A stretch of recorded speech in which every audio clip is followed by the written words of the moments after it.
try to go back to that moment and just remember how really if she was standing before us, we would be in such awe of her love and her beauty. And I just try and feel back into that. This is Touched by Heaven. Everyday encounters with God. Those moments when heaven and earth collide and we see God. We see his hand reaching out to us, attempting to get our attention, inviting us into a closer relationship. Here we share stories of encounter with angels, divine intervention, prophetic dreams, visions, near-death experiences, big and little God incidents. I'm your host, Trapper Jack. Welcome. This is episode 132, Medjugorje, the bridge to heaven. Back in 1981, Blessed Mother Mary appeared to 6 what are called visionaries. They were young people. She appeared to them, and the message being is that God does exist and the world needs to return to God, return to my son, and that I'm coming to kind of re-educate, reinforce who my son is. And it's time to repent and come to him. Things are going to be happening. And so these 6 visionaries over the years have been receiving what are called 10 secrets. 3 of the 6 visionaries have all 10. The other 3 have 9 of the 10. We know of one of the secrets. That was number 3. It is that there will be a time when on Apparition Hill, where she first appeared, there will be a supernatural permanent sign placed there that will be indestructible.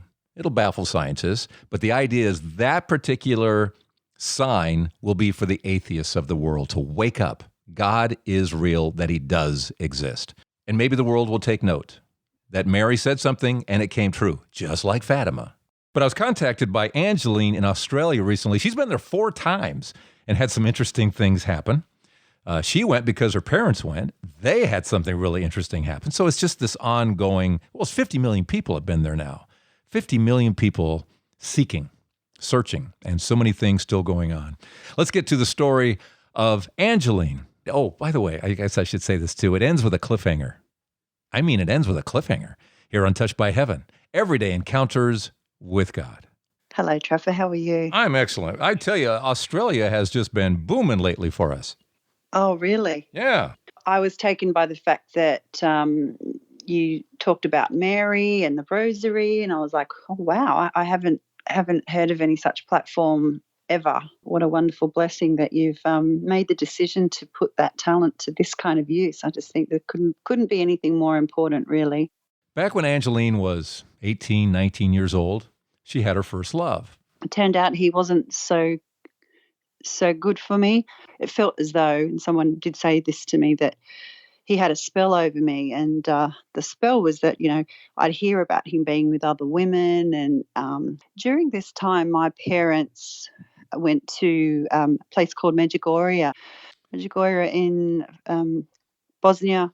And the reason my mum was drawn to it is because she'd heard about people that had gone, and she actually heard about this miracle of rosary beads turning, the links turning gold.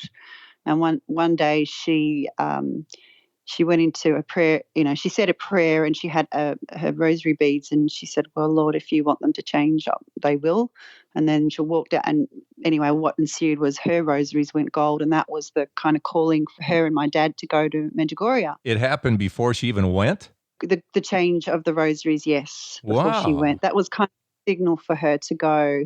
And then when my mum and dad went, when they came back, every night they would pray a rosary. They would fast on Wednesdays and Fridays. They would just full of joy, peaceful, and it was obvious that they were kind of really testifying to the love of God and Our Lady's call to God, and how much, So, and I, being very much away from God at the time, kind of watched on with curiosity, if nothing else.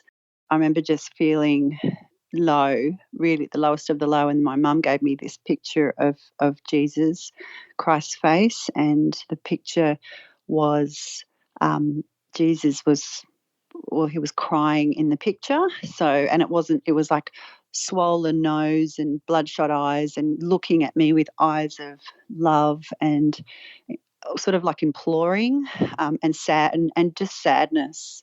That was what I saw, and it sort of struck me. And I said, Mum, why are you giving me a picture of crying Jesus? And Mum just sort of nodded and walked away. And So I found that really kind of touched me. And then the next day when I looked at the picture, it was just like a normal picture of Jesus. And it says, "Come to me as you are, Jesus, I trust in thee." And he was trying to tell me that he was with me in all that shame and that darkness. Yeah, and he obviously was very sad by your path. Was that part of that message to you as well? Yes, absolutely. Yeah. The sadness was very like, what are you doing? Wow. It shifted something in me internally. And so often when that happens, you don't go out yelling about it. You're quietly observing what's this shift happening, going on inside. And so I think Yeah. that was when I started to pray. That's one of our main focal points here is that the miraculous wakes you up. That's the whole, it's like takes you by Yeah. the shoulders and just shakes you and go, wait a minute. And suddenly you realize God's in the room. Jesus is in the room. And it's like, then he becomes so real. Yes. And then Jesus came, he replaced, more than replaced. So the love that I felt for this person that I felt I couldn't leave, you can trust him with absolutely anything. I mean, who wouldn't want someone like that in your life where he knows the highest good for you and wants it for you, and if you're with him, he will deliver that to you. And so the knowledge of who Christ is became illuminated to me in such a way that my heart just grew and I just fell in love with Christ. And I was strong. I became strong. I went from being very weak to becoming very strong in Jesus. And I just thought, it changed me forever. But he has just been at the center of my life ever since. And the boyfriend went away. The boyfriend, funnily enough, what happened is I ended up praying for him. And, the fact that I could say to him, I forgive you, I love you, but I can't be with you. I'll pray for you. But he actually did. And even to this day, he says that you turned my life around through your prayers. And I did. I prayed actually a Divine Mercy chaplet for him every day at 3 p.m. just so that he would be okay. Wow. But that was the end of that. And then on to what? So then the first, I was very called to going to Medjugorje. There were about 20 odd other pilgrims. They were all between the ages of sort of 50 and 70 years old. I think I was the only 20-year-old. And when I arrived at Medjugorje, the first thing that came to me is I remember having nail polish on my fingernails and just feeling like I needed to get it off.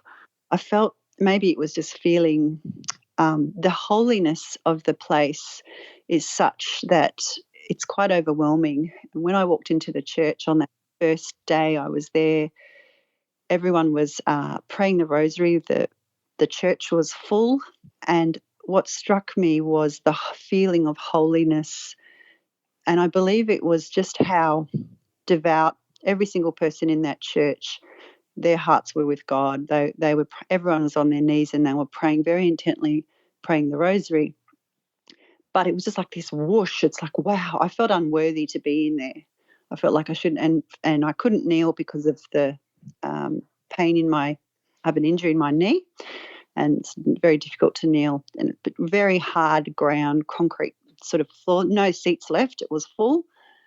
I tried to kneel and it was very painful, and it wasn't even a conscious prayer, but it was almost like a prayer was put into my mind. It was like a fleeting thought, and it was something along the lines of, take this pain away so that I can kneel before thee, or something along those lines. And immediately as that thought came, my knees began to tingle and then spread around, and it literally felt like I was kneeling on a cloud of softness. And it was so comfortable, and I was perfectly comfortable for the entire time. I prayed all of the rosary and I knelt in that position all the way through Mass, and it was just, Wow. it was just like, Wow. it was beautiful. That's pretty cool. I mean, the whole thing has to be remarkable. It was. And I'd heard a lot of stories from other people, miracle stories, this and that. And I've been to Medjugorje now 4 times. That did happen the very first day I went to Medjugorje. When you literally kind of come into Medjugorje, and I've never been there to know exactly what's going on. I mean, were you prepared for what it felt like? Do you know what? I think my parents brought Medjugorje home with them, Mm. and the shift that I think my conversion, my shift was happening through them, and then going there obviously brought it all to life. And as I said, I've been there 4 times. I was there first time by myself, second time with my agnostic boyfriend who got lost and found God, third time after we lost our first child, and prayed for another child, and the fourth time that child we prayed for who was born, we went to Assisi and Medjugorje. Last year I took her to Medjugorje and Assisi, and we named her after St. Clare, Clare of Assisi, because that's where we prayed for her. And Gee. so I want to go, I want to be there. I want to be there now. It's like being at home. It's like Medjugorje is like the bridge between earth and heaven. Um, it's like it's the only place that I know of on earth where you feel like you're as close to heaven as you're going to get.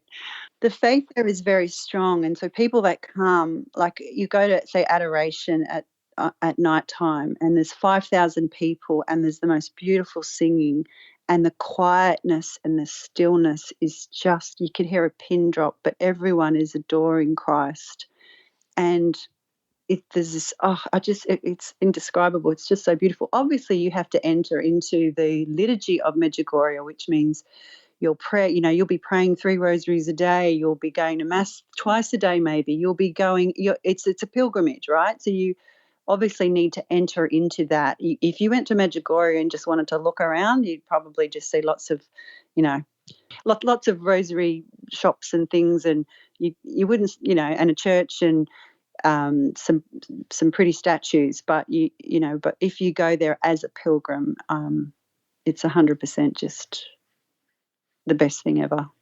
So since 1981, some 40, 50 million people have gone to Medjugorje because Mary is appearing there, and so many things are going on there. And I've talked to so many of you who have had experiences in Medjugorje, and you're going to hear more on this episode and next week. It is so powerful what God is doing over there. But again, the messenger being Mary. And Mary, through these visionaries and sometimes daily messages of come to my son, repent, that so many Christians are blind right now. And you see it again out there. We've talked about this in recent episodes. Just sleepwalking and blind to the messages.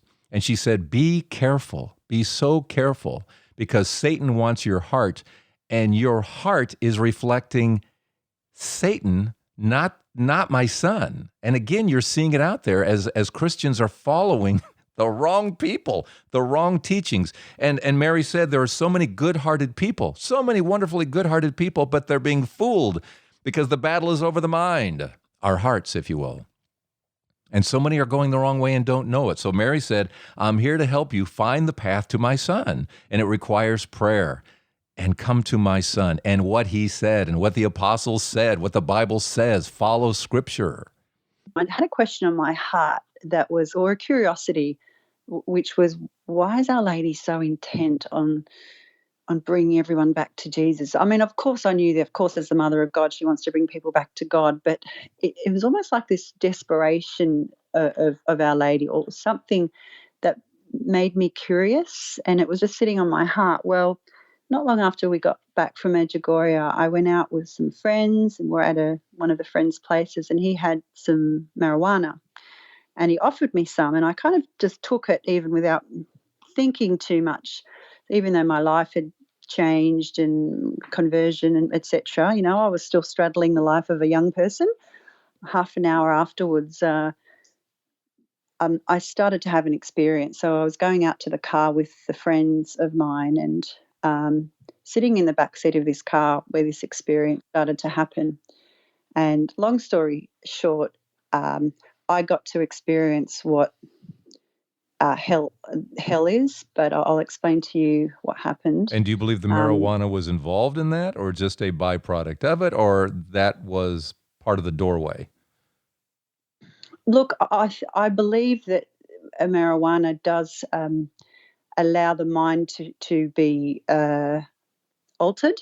So, of course, we know that.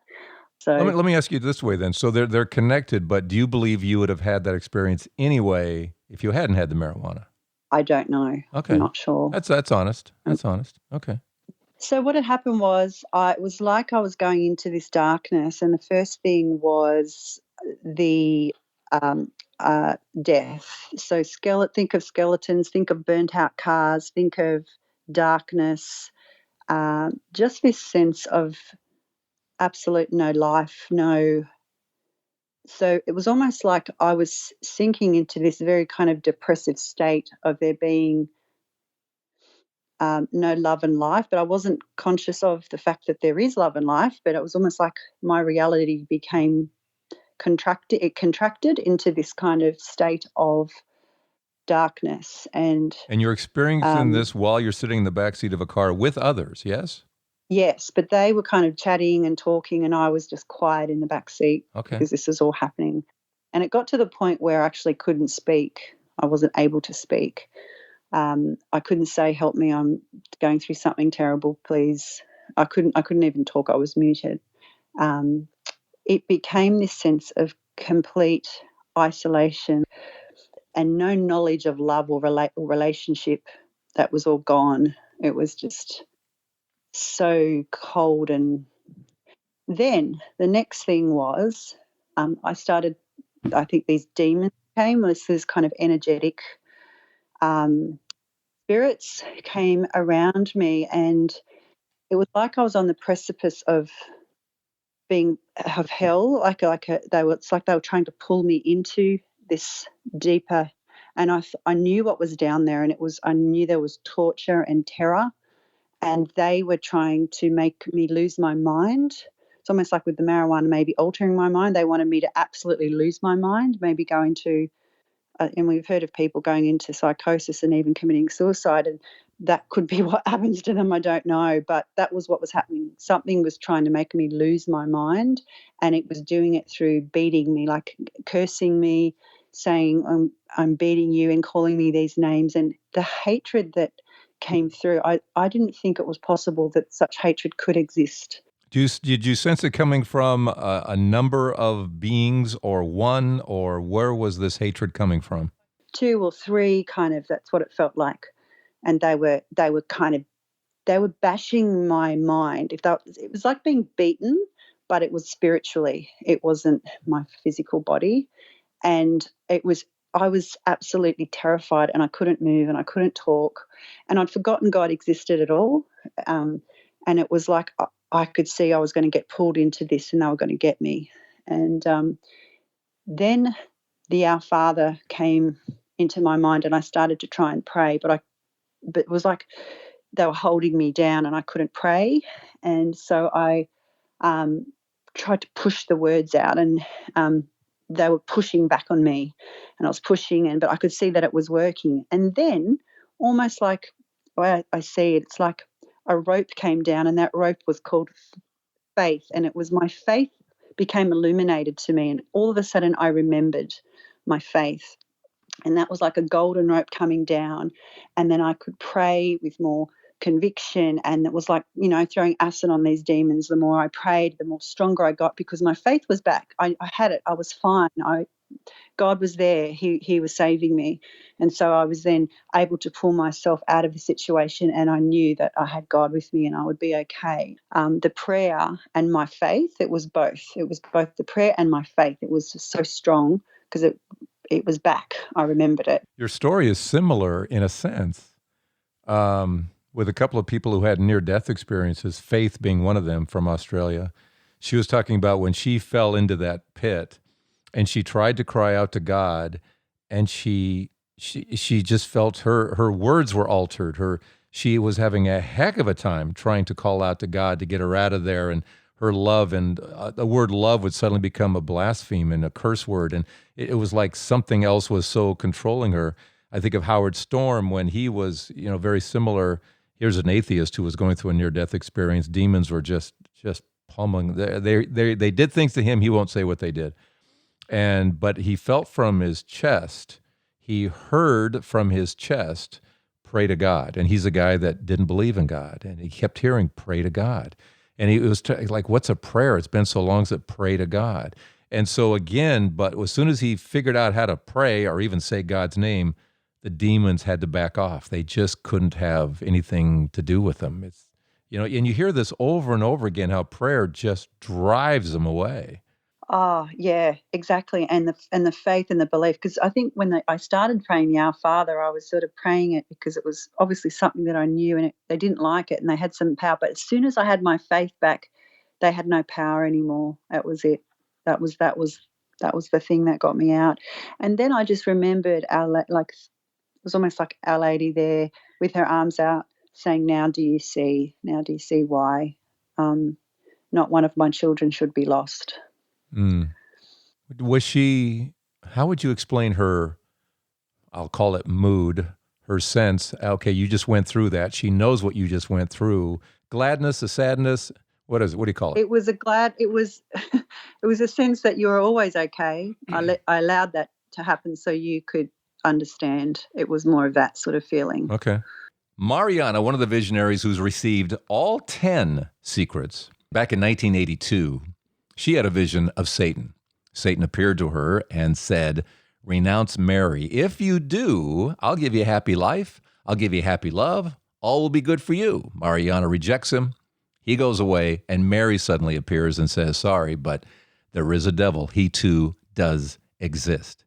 And in fact, listen up, and in fact, Satan requested from God access, shall we say, greater access to the church for 100 years, for a whole century, and God said yes. That the church would be submitted to trial to a greater extent. God said, you can't have, you can't, I'm not giving you the church, because as we know, the gates of hell will not prevail against the church. We know that from the Bible. But I'll give you special access for 100 years. Can you tell? Can you tell with everything going on? But that the greatest defense that we had against is prayer and fasting, just like it says in the Bible. Mary says prayer and fasting, okay? She also mentioned something about holy water, which is interesting. She said, you should have holy water with you. Interesting, in the churches right now, there is no holy water because of COVID. So again, during all of this, with the churches closing and some cities just being so ridiculous on not allowing, say, more than 10 people in, and while they can do all these other things, it just tells you Satan is so at work out there right now, secular and, of course, in the church. So, and going back to this 100-year thing, it so ties to something that happened in the late 1800s. Pope Leo XIII, at the end of Mass, he was celebrating Mass, and then he had this vision. Actually, it was more hearing than vision. He wrote it down. He said, "I heard Satan requesting from God access to the church for 100 years. Give me the church for 100 years. And God said yes. He heard him say yes, but that he wouldn't give it to him totally, but he would have a special, greater access, but he couldn't have it completely. And again, we're feeling that right now, aren't we? We're feeling it. And that's when Pope Leo wrote the prayers to St. Michael the Archangel to battle against Satan.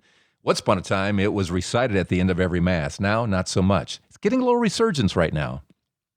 Are you glad you had the experience?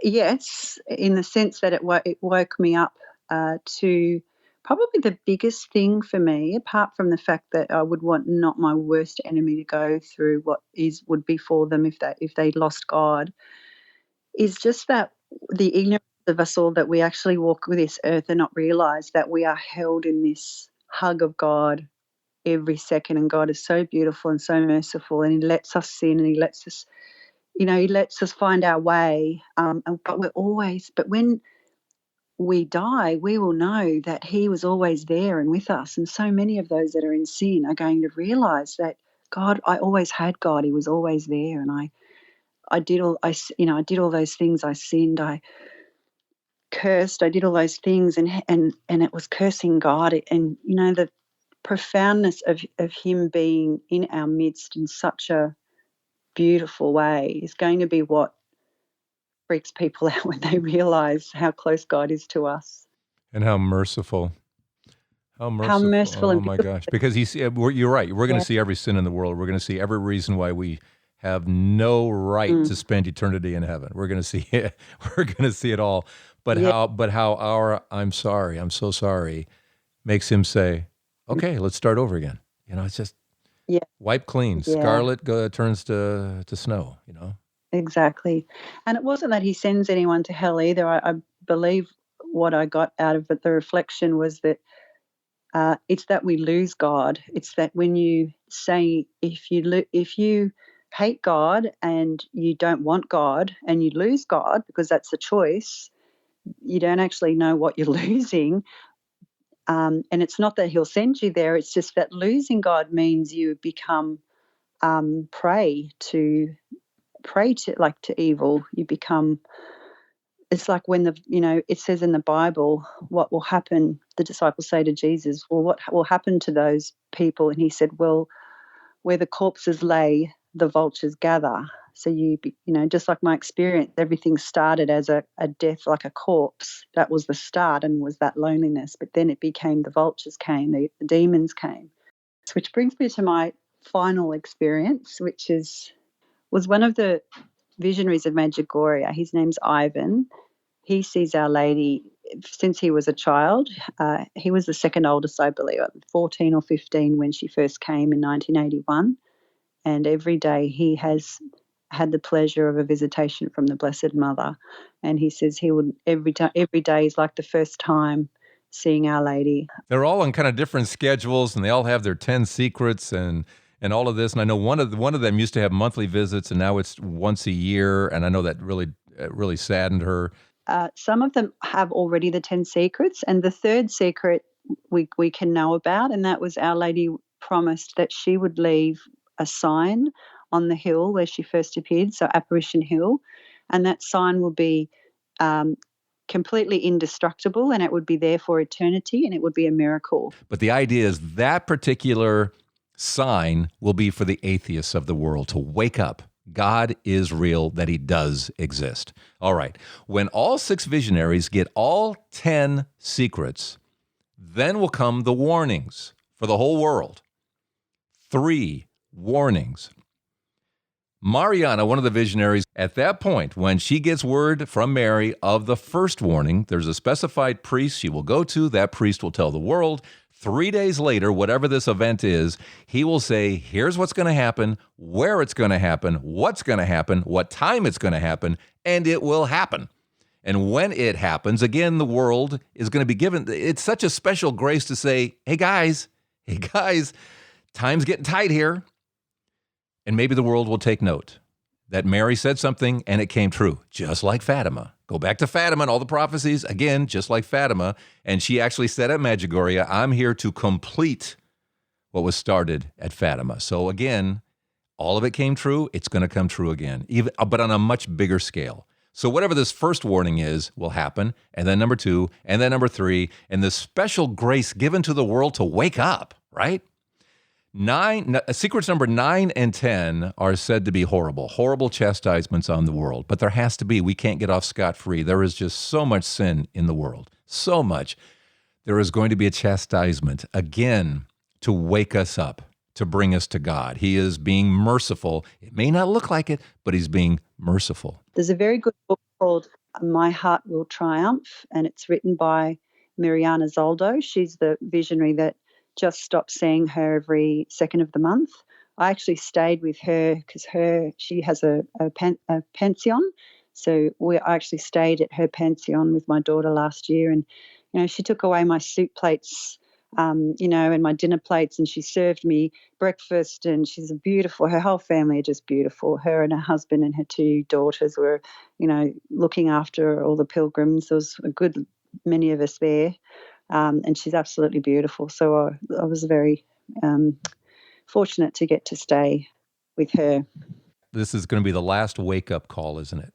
Like, here's your last wake-up call, world. Is that your sense? That's my sense. And the interesting thing is that Mariana and Mickey Musso, who's her interpreter, and he was actually leading our pilgrimage, and others there, they say don't focus too much on the secrets, don't focus too much on miracles. Really, it's about focusing on being close to Jesus, and don't worry, because if you're with Jesus and if you're with the Blessed Mother, she'll be with you.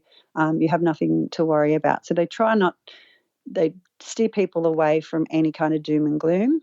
But, they tell their testimony as it's been given to them and as they've been asked to give. And But mainly the message is really about prayer and prayer and conversion. At some point, I know I hear people talking, well, I need candles made out of beeswax because the 3 days of darkness, and I'm going, oh my God. And it's like, yeah, that's all great. How about just making sure that you're connected to God today? And if you do that, I don't think you have to sweat the beeswax candles. You know what I mean? Yeah, I know. There are a lot of, it seems that there are a lot of mystics out there at the moment who are, receiving apparitions, and there's I'm interested in hearing, because it does say in the Bible that in those last days God will give many, prophecy and dreams, and so I'm listening out, but it's a discernment process, right? So Jesus gives us the guidance there. He said, the apostles asked him, how will we know if it's true? And a tree by its fruit. So if it bears fruit, then that's a good indicator and signal. So, and look, Medjugorje is absolutely, the fruits of Medjugorje are plain for millions of pilgrims. It is a place that converts hearts. So let's get to Ivan, and then we're going to go back to that boyfriend, the agnostic. I'm curious about that guy. Let's talk about Ivan. What happened when you saw him, one of the mystics? Sure. So I went along. He was coming to do a talk at one of at a church. It was packed full. There was confession, and then there was mass. He was going to have his apparition after mass, and then he's going to talk to us after that. And this was in Australia, yes? Correct. Okay, so he was visiting. In Australia. Okay. Yes, David, my husband came. I think my mum came, and maybe my dad. And we were there together. I'd been to confession. We had mass, and we were all praying the rosary.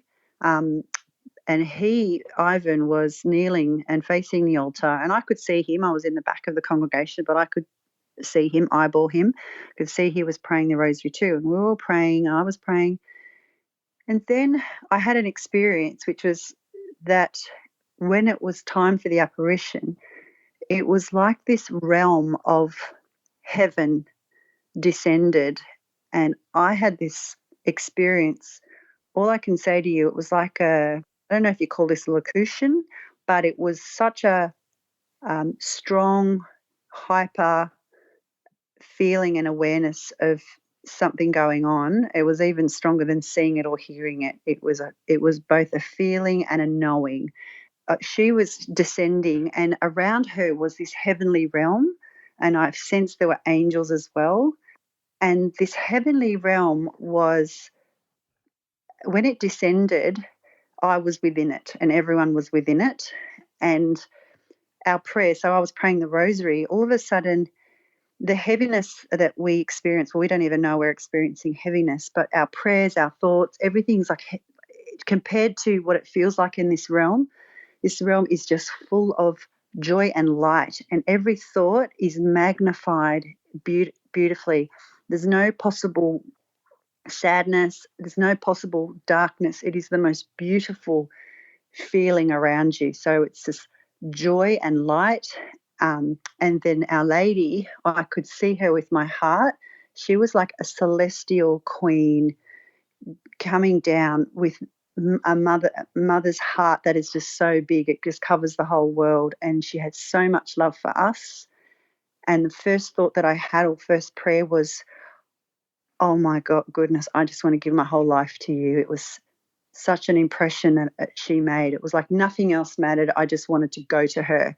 She was just so loving, beautiful, motherly queen. It's very, very hard to describe, but it was a real sense of her love for all of us, and that lightness was all around me. And interestingly, I was looking at Ivan, and when it first happened, the descent came. So it only happened for sort of I don't know whether it was 30 seconds. It was a very short time, but packed full. He was looking down, and I remember thinking, why isn't he looking up? She's here. I had all those senses were coming to me. But he was looking down for a few moments, and then he looked up.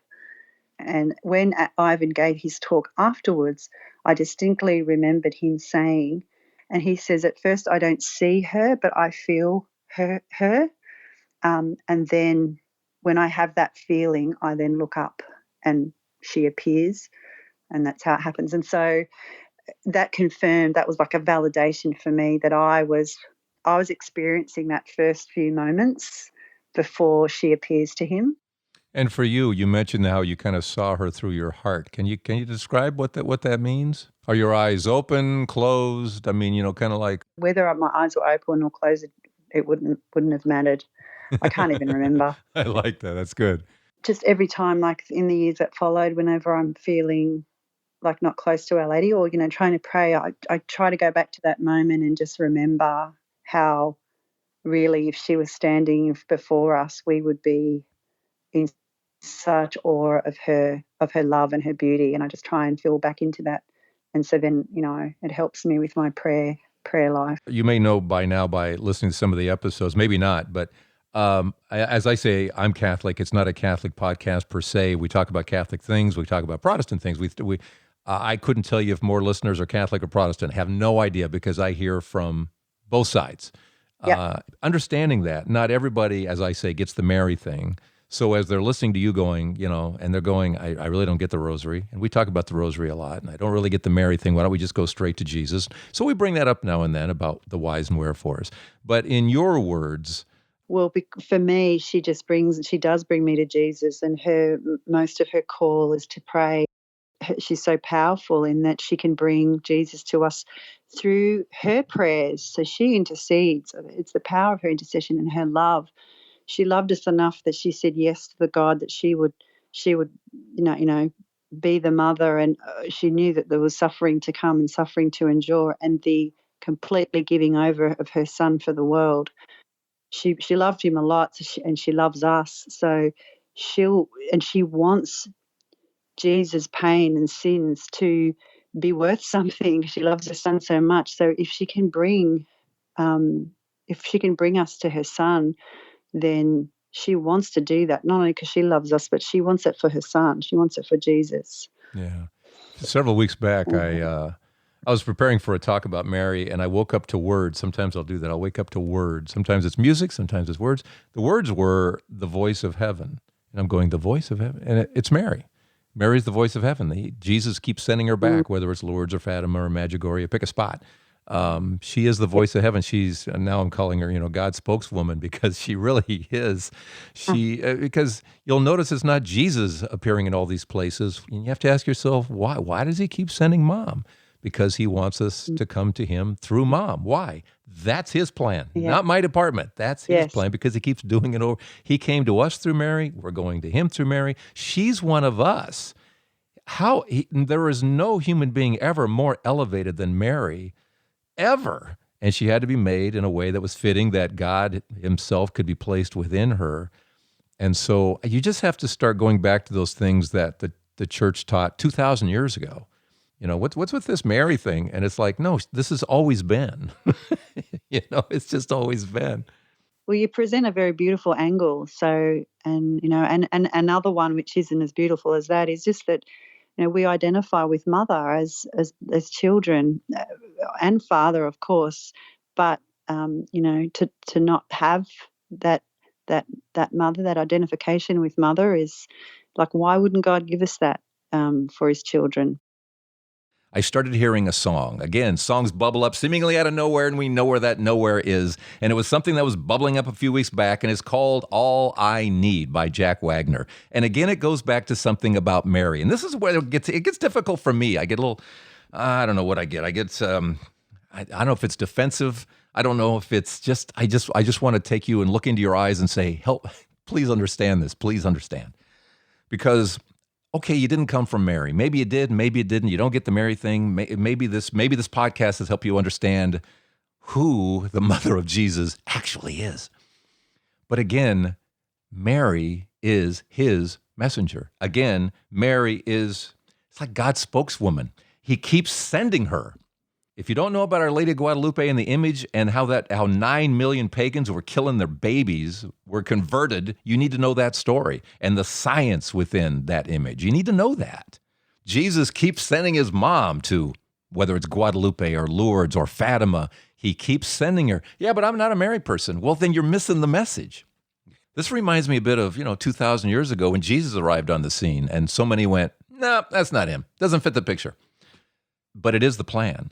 And God's, just dropping those breadcrumbs saying, do you see? Do you see? Hasn't she proven the point yet through Guadalupe and Lourdes and Fatima and all these? Don't you see? Don't you see? She's speaking for me. That's the plan. And so when I hear this song again this week, Jack Wagner, All I Need, I look at those words and I realize that's where so many of us are in these words.